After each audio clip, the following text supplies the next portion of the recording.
Eran poco entusiastas acerca de mi nacimiento, pero siguieron adelante con él de todos modos. El aborto era ilegal en esos días, sin embargo, si realmente hubieran querido uno, podrían haberlo arreglado.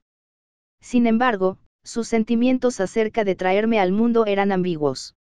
El parto había sido difícil. Y después, mi madre sufrió de depresión postparto. Sotsi tenía ideas extrañas que venían de sus días de juventud nazi.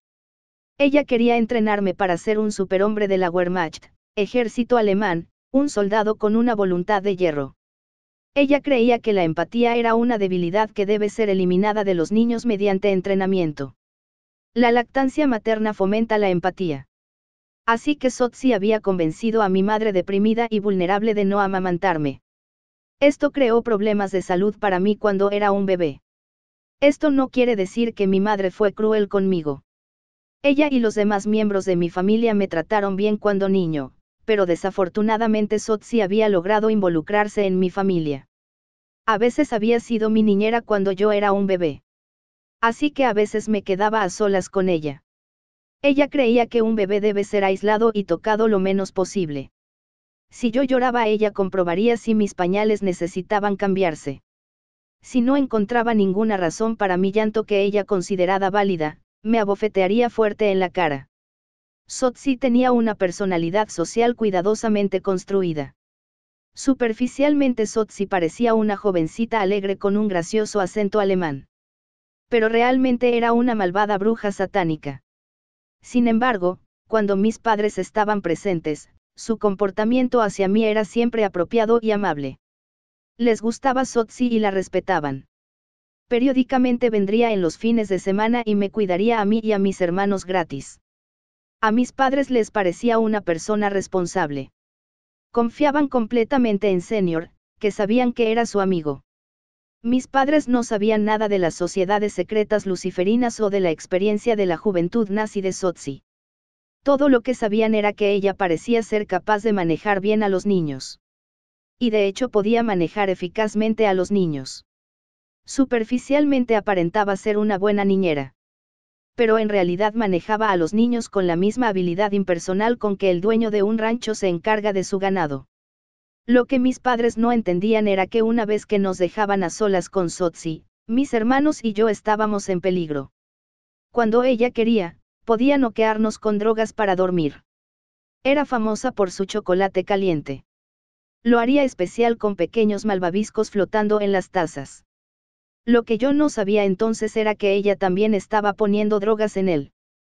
Todos tendríamos sueño después de beber el chocolate caliente, y entonces ella nos podría meter en la cama.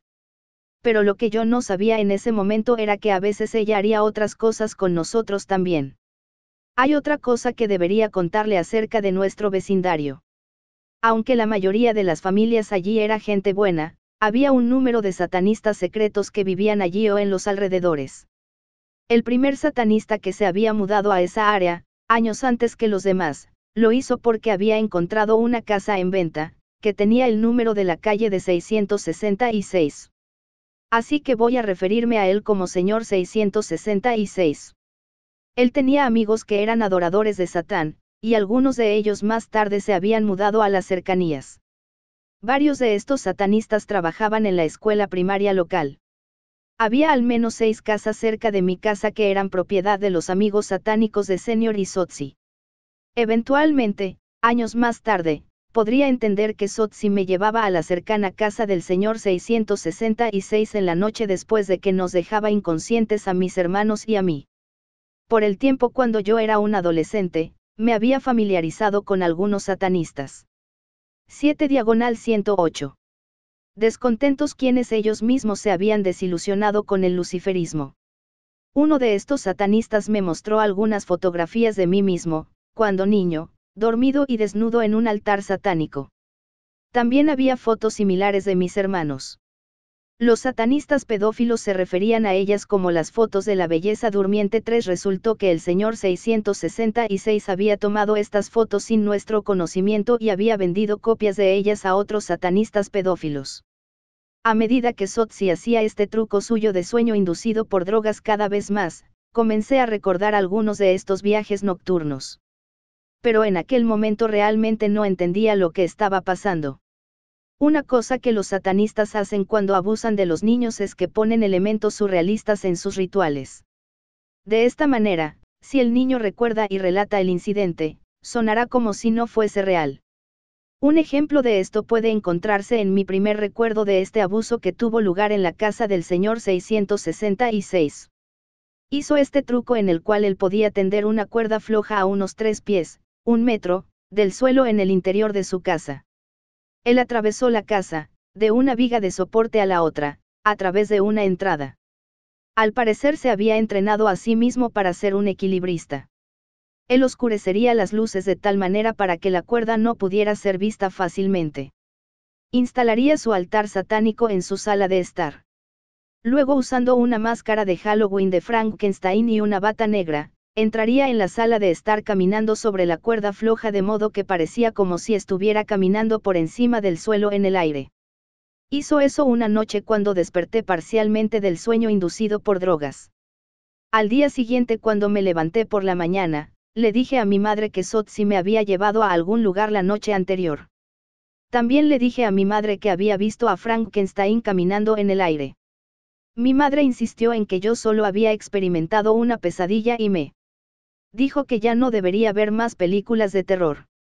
Yo sabía que no era una pesadilla y que estaba recordando algo real, pero no podía convencerla de eso. Este tipo de abuso continuó. Solo tengo fragmentos de recuerdos de esto. Sí recuerdo haber visto a Sotzi, el señor 666 y otras personas en túnicas negras desfigurando Biblias ritualmente. También me acuerdo de ellos cantando. Años más tarde averiguaría que ellos estaban cantando versículos de la Biblia al revés. Cada vez que yo intentaba hablar con mi madre sobre lo que estaba ocurriendo, ella insistiría en que eran solo pesadillas o que yo tenía una imaginación hiperactiva. Y cuando niño, yo no tenía idea clara de lo que realmente me estaba pasando.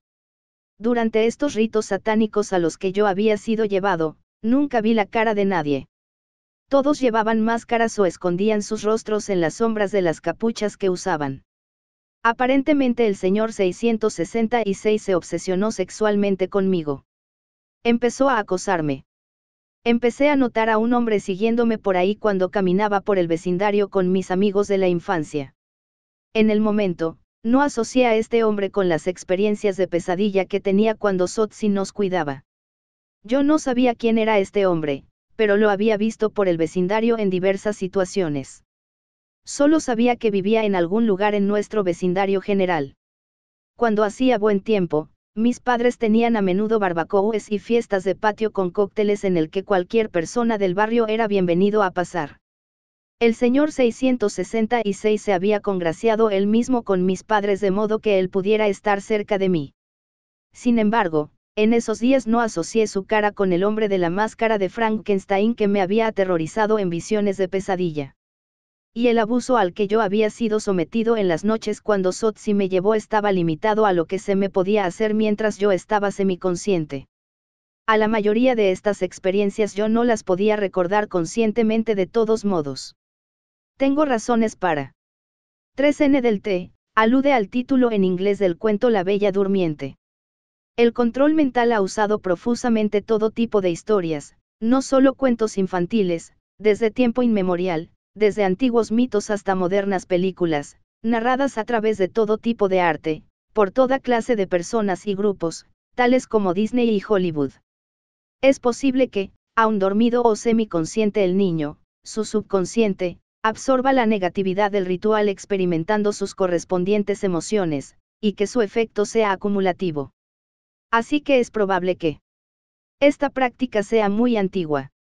8/108. Pensar que se me practicó sexo oral de vez en cuando para causarme que yo tenga erecciones que luego fueron fotografiadas. Pero en el momento, yo no estaba consciente de esto. El único indicio que mis padres tuvieron de que algo estaba mal era que yo había desarrollado un intenso miedo a la oscuridad que de todos modos no es inusual en niños. El satanismo es una religión secreta. El secreto es muy importante para las sociedades secretas luciferinas. Cada vez que las personas se inician en uno de estos grupos de culto, siempre hacen juramentos serios para mantener la invisibilidad del grupo. Y la manera en que Sotsi me había secuestrado en la noche se había hecho dentro de un marco estructurado de reglas diseñadas para mantener el secreto de su grupo.